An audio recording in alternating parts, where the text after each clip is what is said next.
idea to take steroids. If you can stay natural for as long as you can, that's the way to go. It's very easy to say, oh, they're taking steroids, they're taking more drugs than me, that's why they're up on the Olympic. No.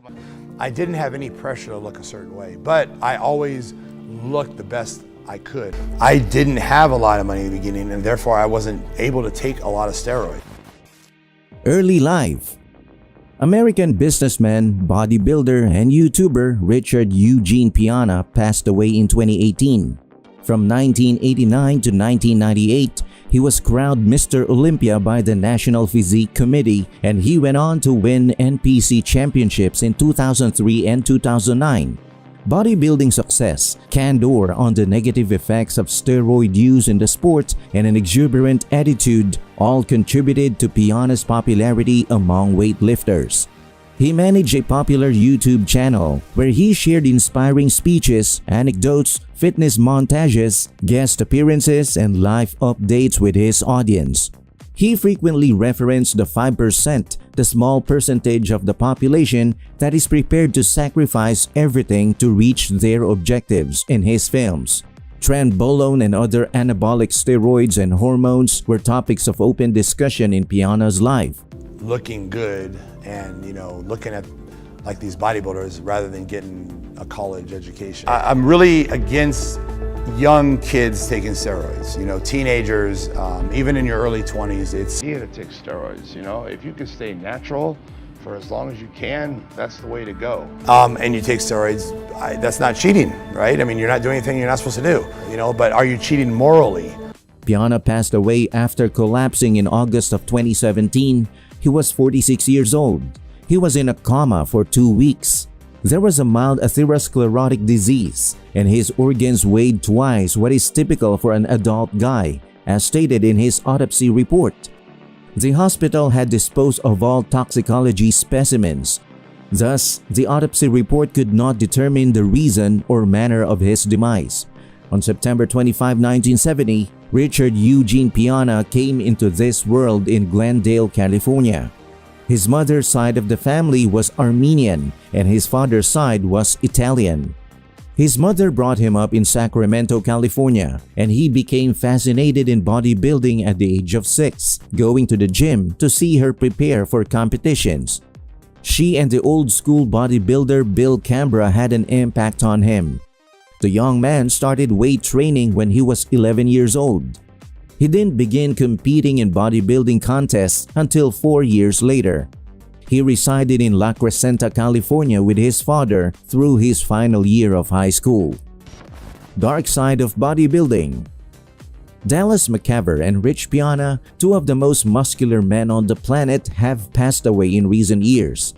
McCarver, who placed second at the year's Arnold Classic bodybuilding show, was said to have choked to demise on food, building mass to the very last. Piana, a freakishly built 300-pound monster with a modest competition history but a huge following among fans who admired his size and charisma, passed away at 46 of complications related to recreational drug overdose. Premature demise is common enough in the profession that it's become a trope. Back in the early 2000s, the popular fitness website Teen Nation ran a demise pool for star bodybuilders. Piana, who was accused by many critics of injecting oil into his muscle to inflame and thus inflate them, as well as getting muscle implants, was a particularly extreme case. His immense build and glamorous Instagram lifestyle ensured the lines of Arnold Classic and Olympia attendees waiting to see him at 5% nutrition booth were longer than anyone else's. It's very easy to say, oh, they're taking steroids, they're taking more drugs than me, that's why they're up on the Olympic. No. But over the years, it's actually became more about injecting than lifting weights, So you got a problem with me taking steroids? Then we don't need a second date. I didn't have a lot of money in the beginning, and therefore I wasn't able to take a lot of steroids. Many of the sport's top personalities were slaying themselves to achieve seemingly impossible physiques, pushing their bodies past the breaking point. Each new chemical advance made muscles larger and rounder, but especially when combined with hard living or unlucky genetics, this also meant more weight on joints and more pressure on hearts. The biggest bodied stars were also the best, with 270 pounds behemoths Dorian Yates and Ronnie Coleman combining for 14 Mr. Olympia titles between 1992 and 2007. An arms race played out through fan gossip on bodybuilding forum. Which bodybuilder was taking the most steroids? Who could endure the longest, most grueling workouts? Who had gone too far? And how much longer he would be among the living? From their demises, a familiar narrative has developed. Big men are dying young because they wanted to be larger than life. Paul Solotareff's 1990 Village Voice profile of Mr. America, Steve Michalik, articulated this idea. He wanted to walk on stage at the Beacon Theater on November 15, 1986, professional bodybuilding's Night of Champions, and just turn the joint out with his 260 pounds of ripped, strip, and shrink-wrapped muscle. While scientists continue to debate the dangers of long-term steroid use, some scientific studies, including a 2010 article in the American Journal of Cardiology that summarizes the results of 49 studies comprising 1,467 athletes, link long-term consumption of androgenic drugs with an increased risk of cardiovascular disease. Athletes who ended up dying prematurely, such as NFL star Lyle Alzado, have spoken publicly about how they believe the drugs had ruined their lives, forever linking steroids and demise in the public imagination. Canseco, who holds the record for being the first player in baseball history to hit 40 home runs and steal 40 bases in a single season, devotes a portion of his autobiography Juice to shaming other users of steroids and the remaining portion to praising the advantages of using a steroid that is well tolerated, such as equipoise during the same year. In his documentary Bigger, Stronger, Faster, which was released in 2008, filmmaker and former powerlifter Chris Bell investigated the usage of steroids in American society. The video came to the conclusion that many of the reported ill effects of steroids, such as roid rage, are myths. John Pankoff, an anesthesiologist, is in agreement with Mark Bell's opinion that steroids are a part of life. However, he also believes that there is a very thin line between the usage of steroids and their abuse. Androgenic medicines have legitimate applications in the medical field, such as the treatment of muscular atrophy in individuals who are afflicted with illnesses such as AIDS. Additionally, there are athletic applications of these substances that are reasonable, such as the exhilaration of recovery from training or the acquisition of additional weight. Legacy of recreational steroid. Anthony Roberts, a fitness journalist and author of Anabolic Steroids: Ultimate Research Guide, has argued that steroids can be used both as performance enhancers and as recreational drugs. He believes that if someone is taking steroids and other drugs to maintain a particular look or only occasionally competing in athletic activities or not at all, then it is safe to say that they are using them for recreational purposes. And once you start taking steroids, your testosterone levels, your testes shut down. Not making me look good right here, what I'm saying, but I'm just being honest and I'm being straight and I'm telling people the truth.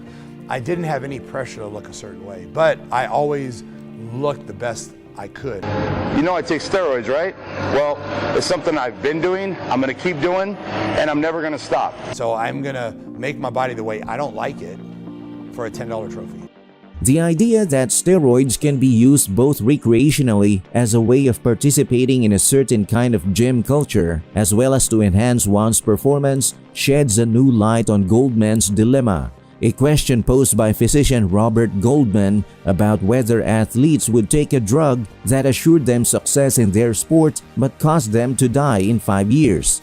Goldman has discussed the idea in a number of publications, most notably in his book Demise in the Locker Room, Drugs and Sports, and it is frequently cited as a way of understanding the demises of star bodybuilders such as Nasser El-Sonbati, who ended of kidney failure, and Mike Menzer, who ended of heart failure, both of whom used steroids heavily. But when applied to the recreational context, it can be misleading. Bodybuilders such as Menzer and Son Batty might be using these drugs to win titles, but plenty of others, like Rich Piana, aren't actively entering high-level contests and primarily use these drugs to maintain their enormous physiques. People should not confuse the demises of Piana and McCarver, which are related in time but not in nature, according to Roberts, who encourages people to avoid doing so. Piana, on the other hand, was a man who boasted about using dangerously high levels of steroids, won few bodybuilding titles of consequence, and engaged in every manner of public stupidity, such as breaking his leg while fighting an MMA performer. Although McCarver appeared to be a dedicated professional bodybuilder who ended while building the mass and taking the performance-enhancing drugs necessary to win major titles, Piana was a man who engaged in publicly stupid behavior. If we want to say that someone like Piana influenced bodybuilding, we would have to say that influence is limited to being positive at best and possibly dangerous at worst. Roberts adds, Piana's influence is limited to being negative. The issue is not so much that he made decisions with his own body that were completely absurd. Rather, the issue is that he influenced other people to make decisions that were similar to his own. Piana was a standout even within the bodybuilding circles that were rife with steroids. Dave Palumbo, another formerly scrawny also-ran contender who relied on excessive drug intake to attain 280 shredded pounds, was the only person who had ever used so much, and no one had ever been so irresponsible with these substances. Dave Palumbo was the only person who had ever used so much. Piana uploaded his steroid cycles online for everyone to see, which should have been a warning to anyone who has ever used these medicines and attempted to manage them with some degree of caution. Samuel Fuzzle, a former bodybuilder and literacy critic, described the most renowned practitioners of his sport as having a silly appearance and a massive physique.